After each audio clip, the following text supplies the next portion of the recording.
This program was made possible in part by a grant from the Alaska Center for Excellence in Journalism. And viewers like you. Gnalchish, Ha'a. Thank you.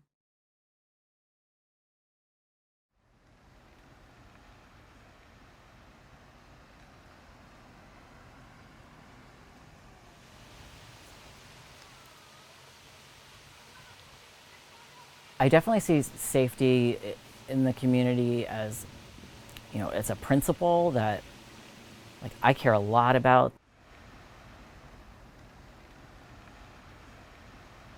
I was super cautious about starting to perform here in Juneau because, it's a small Alaska town. I didn't know how the community would accept drag.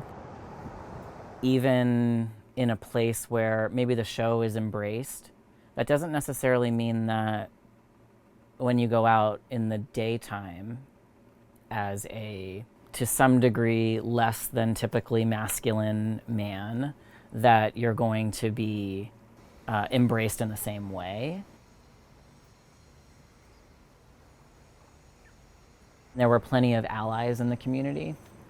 So I think that was a bigger indicator that, yeah, this would be okay. I just kind of figured that the community was ready and that it could be a place that supported all the different parts of me.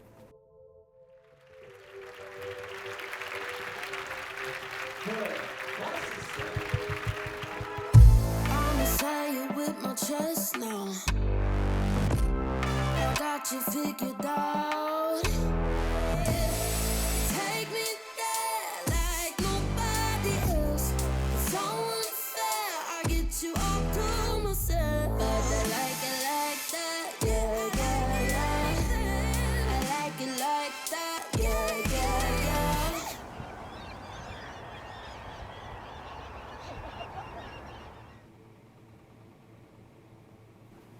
Welcome to my drag closet. This is where all my costumes are.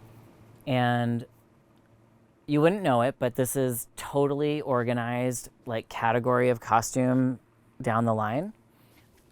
I can show you this pair of shoes, which is, these are the first shoes that I ever rhinestoned. Now, Grandpa, my parents, my teacher, my priest, my neighbor, and best friend are all deceased. Please don't call me Gigi. It's Gigi. When death comes home and I hear him knock, I will welcome him. Gigi is totally a part of me. It's not necessarily just a character on stage or just when I'm in drag. Probably that's the case because for so long when I was doing drag full time, nobody really knew James at all. Everyone only knew me and saw me as Gigi.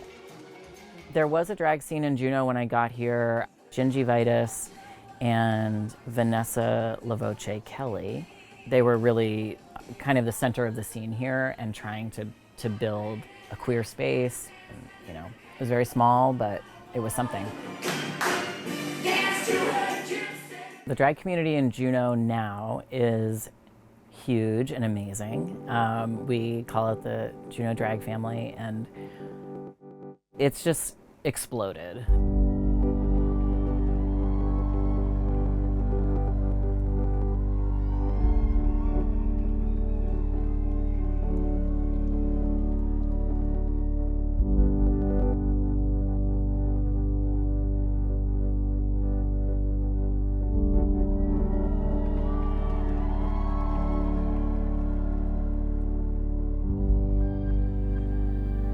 What's your blue steel? Can you do your blue steel?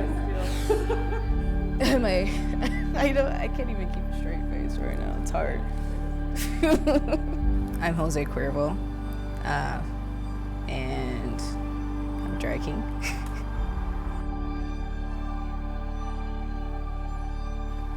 I try to remind myself to be brave. I'm really awkward. I'm an introvert, honestly. I do IT, and I don't talk to people. I'm losing my voice now by talking.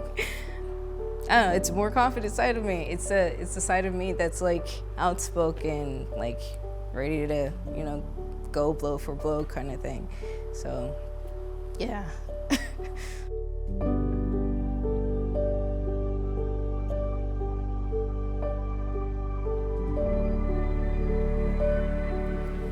That's my favorite part. I was looking like Uncle Fester for a good minute, and then there's a tipping point where I feel like super beautiful.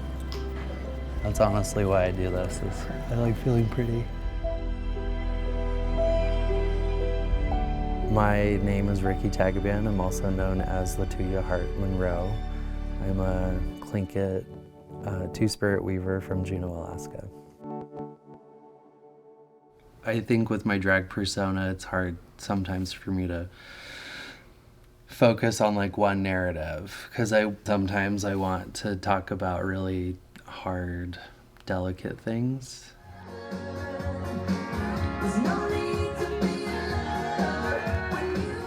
When Latuya started, and I ask everybody, what's your motivation? Why do you want to do drag? She said, I want to indigenize drag, and I want to queer my native culture, right? So it's kind of this duality that she was really interested in playing with. And I think that theme has followed her over the last 5 or so years that she's been performing. Indigenizing the drag space here is at its basic level, is just me participating and being, a contributing member. The term two-spirit helps with like how other people see me. So like my teacher saw me as a two-spirit person, and she wasn't wrong. And other people will see me as a gay man, and they're not necessarily wrong. I think in the context of our drag shows, I've always felt incredibly welcomed as a two-spirit performer. And like recently I was working the spotlight at a show, and we were at a bar where I was in the balcony operating the spotlight, and a huge Native family came up to sit in the balcony next to me. And one of the people in the family said, "Are we allowed to be up here?" And she said, "Well, Ricky's here, so it'll be fine." And it felt so cool to have this woman come with her whole family, and they're all Tlingit. I've known them for a long time. And then for her to be like, "We're good. We have Ricky here." Just blending all those parts of myself and making it sparkle and be accessible to everyone. Follow me in the night so you can keep me warm. In a small town, you know who the performers are. You do have a little bit of background. And so when you come into the show and you see Latuya, you know who she is. You know that she's this two-spirit powerhouse in the community. And the fact that she's using drag as another art form to express all of those identities, even if she's got a sequin gown on and doing a Diana Ross song, the message is still there.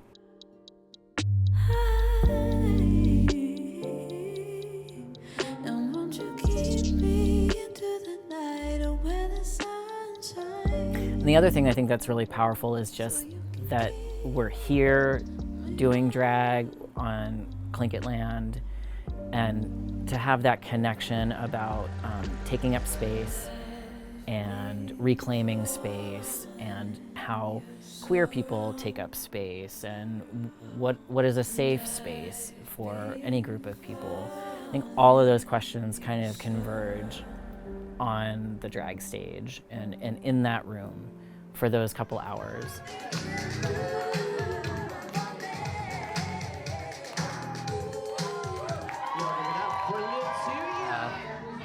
I was like really not into it until the curtain opened, and then I was like, oh yeah, I love this.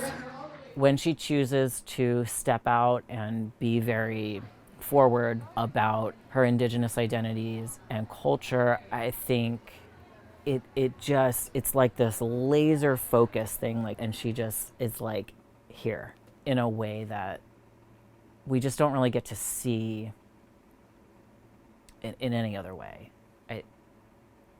Obviously in Juneau, there's lots and lots of Alaska Native culture and art and performance and expression and history and education and all of it, and it's wonderful. But I think what Latuya is doing is so unique because it's incorporating all of the sides of herself always, like 100% of the time. She's not compartmentalizing. She doesn't have to do that. She can be her full self in this space. And that's the most powerful thing. I wanted to put land back because there's a line she says, she calls someone a real estate. She says, I'm gonna get me some land. And I wanted to flip that. When I feel like a collective gasp during a drag performance, that's kind of my favorite feeling ever. So I did a piece about Standing Rock a few years ago, like while the protests were happening. And that was one piece where I thought about it for months and was like, am I gonna get shot if I do this? Because I wanted to write Standing Rock on an upside down American flag and then use that in my performance. And I landed on, if that's how I go out, whatever. So I did the first few minutes of the Disney song Paint with All the Colors of the Wind from Pocahontas. And I had the flag inside of a garment that was kind of like Hollywood indigenous looking. And then it switched to Tanya Tuguk with Tribe Called Red. And I pulled it off and had the American flag showing, and it said Standing Rock across the flag. What surprised me about it was, and this shouldn't have surprised me, but the whole audience knew every word to Paint with All the Colors of the Wind. And I was like, okay, so we're getting our history from this like whitewashed Disney version of pedophilia at best, and you know, anyhow, everyone knew every word. And then I flipped it to talk about something that was current and happening, and the response was amazing.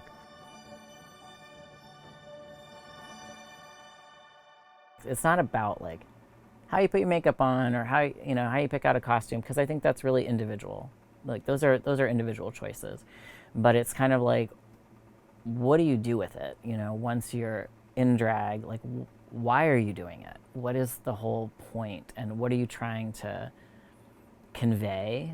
And I think that's a piece that like a drag mother can really help somebody like become aware of, so that when they're going out to perform, they're not just doing, you know, step 1, 2, 3, 4. It's much more embodied and it's much more aware, emotionally, physically, like relating to the space and the audience. And that's what I work with Latuya on all the time. I forgot to wish you all happy show. Happy show! Gigi Monroe is my drag mom. I was never gonna start without having a mentor, so meeting Gigi Monroe started that journey for me. Keep that applause going. This is one of our kings, and it is his first in-person show. But I don't really know how many kids I have at this point. Wow. Yeah, I know. But this person was incredibly talented at video editing and really brought our digital. A drag mother is so many different things to different people, and some people don't have drag mothers, and I didn't have a drag mother when I first started. I was like self-start, like immaculate conception kind of thing. I just appeared. Coming from Atlanta, coming from a really pretty stratified and organized community, there were families, there were houses. I eventually found my drag mother, Maya Monroe, after I'd already started, and we met because I had just chosen the name Monroe. The things that I learned from her were from watching her on stage, or getting ready next to her in a dressing room, or watching how she interacted with the bar owner, the bartenders, the patrons, the audiences, the DJ, and just kind of how she maneuvered like throughout this scene and the community. Get those dollar bills out. Get that business fired up for Miss Guys and Dear Evan Hanson. When I started, I didn't know if having the Monroe name would be something I needed to kind of earn. Like I felt like I needed to wait until it felt appropriate to call myself a Monroe. And then when I asked Gigi if I could call myself Monroe, she kind of screamed. She's like, all of you would be Monroes if we were anywhere else. Because she's, you know, she's a mentor for all of It takes us. the load off my, like, I feel like I don't have to think about that anymore. I think the transition from drag baby to drag mother to like 30 people, it really did evolve like naturally, organically. I had learned so much in my previous performing career about how to run shows and how to work with people, other performers, and mentor, that it was really easy. Like I could just flip those lessons right around and be like, well, this is what I was taught and I've seen it work, so let me just keep passing that. You know, I wanted a place for my own performance, my own art, my own creativity, to be out in the world. And that's kind of where it started from. And then it's grown and snowballed into all of this other stuff.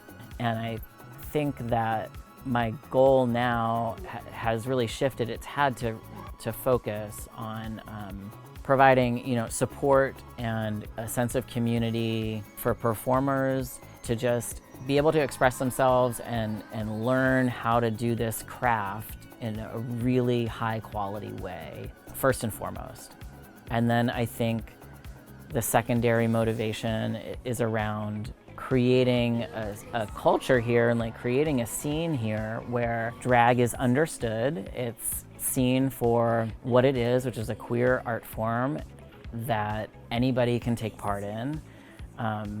There are lots of different styles, there's lots of different varieties, and hopefully something for everybody.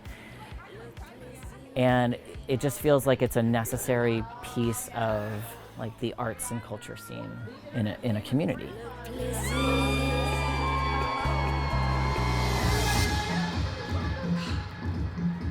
The show is about to start.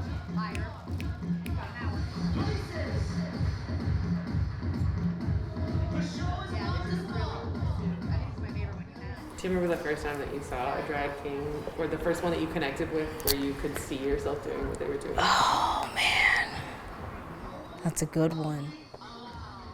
It had to be here when I moved here. I never know where to look on this thing. I know, everything's blurry to me anyway. I think it's a little green dot, isn't it? Why do we have so many drag kings in Juneau? I have no idea. When we started, I think we had 2 or 3 who were part of an initial core, and that just inspired other people to want to be part of it. You know, they needed to see somebody like them represented on stage, and once people did, you know, they were like, okay, there's probably space for me.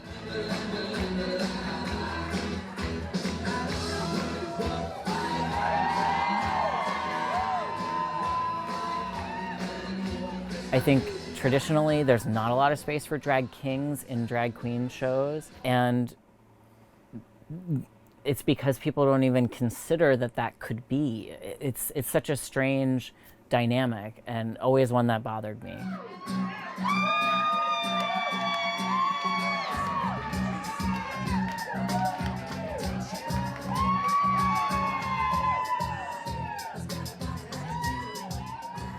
I grew up like the other half in Florida, like all over Florida, honestly.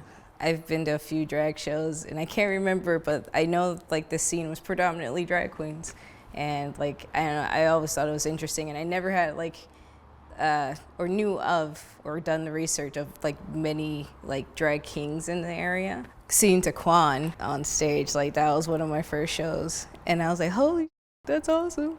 And then like the rest of the cast, like Dear Evan Handsome and Stevie and Will Do Ya. Like, I'm like, oh, those guys are like dope. I want to do that. I'ma show him how to act. Okay, now picture little Bobby just a young run around with his man's hammer in his hand, feeling like I met Jose pretty soon after he moved to town. everybody know. It's like the sweetest, very short human being.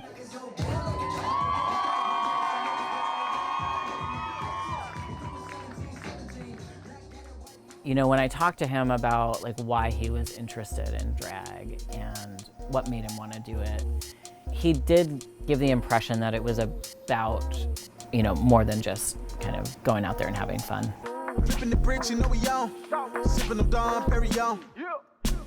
I spoke to Gigi like for the first time. I was like starstruck and everything. I'm like, like my heart dropped to my like gut, and it was just so awkward.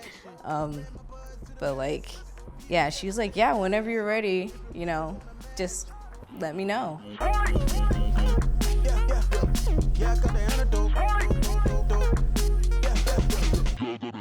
I feel that drag is a great platform to just remind people about the injustices for Black people for hundreds of years. And I just want to remind people of that, like, I'm deeper than my skin color.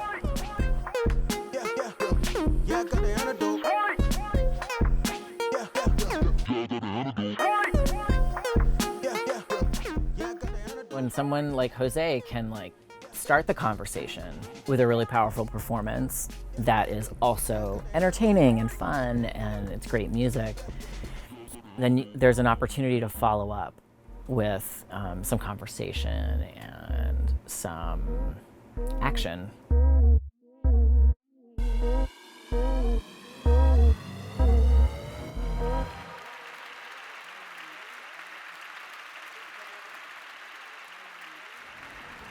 I was taught to love everybody. And like, you know, despite the color of their skin, I don't see myself any different than the next person. Cause like, I don't know, racism gets me. And I just want to remind people that like, if I were to die today and a white person needed my kidney or my liver and we're a matching blood type, it doesn't matter what kind of skin color I had, I saved your life. And vice versa, you know, like people are more than their skin. We're all one race, we're a human race.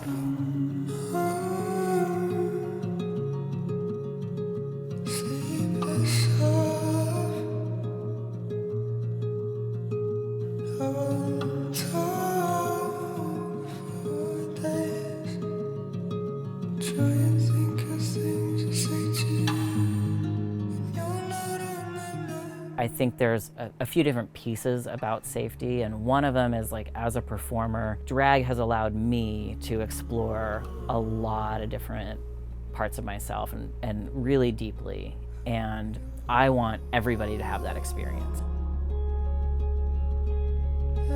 How did Juneau receive you? Ooh, that's a good question. I don't know. I honestly don't know.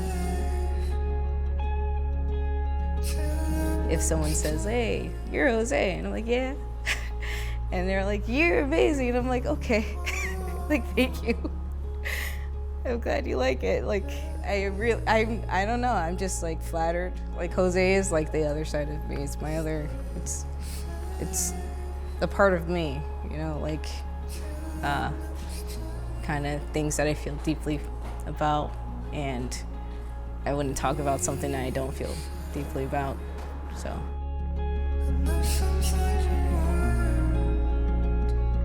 I don't know that I'm trying to be a woman. I'm trying to feel pretty, and I want, when I do drag, I do want to feel feminine beauty and kind of let out feminine energy, but I'm not trying to be a woman per se, but I'm definitely not a man. I just had to live.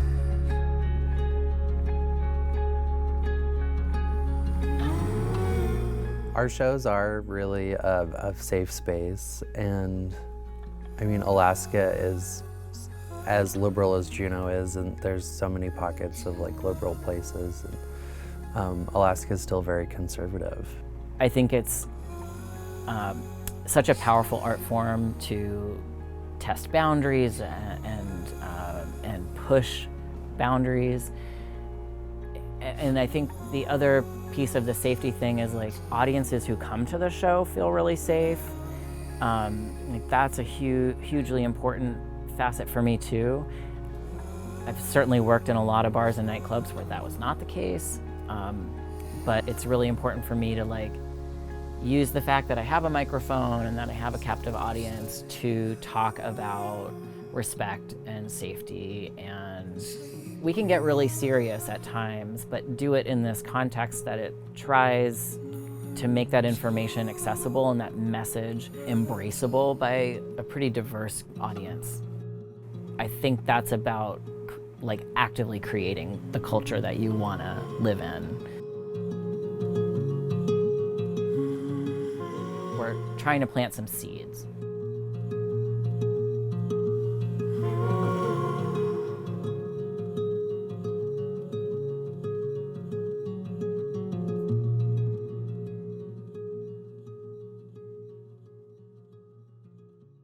I know that it has really weird connotations, but I feel like you just told me that there's like a drag church and you're the preacher. Like that's how that just came across. Just planting seeds.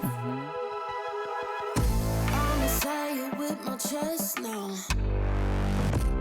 I got you figured out. It's something that you got, babe. It has me going wild. It's the way you say my name, the way you touch my face. It's like our bodies move so easily. Like a movie, like a dream. A dose of dopamine, more than ecstasy. Between you and me.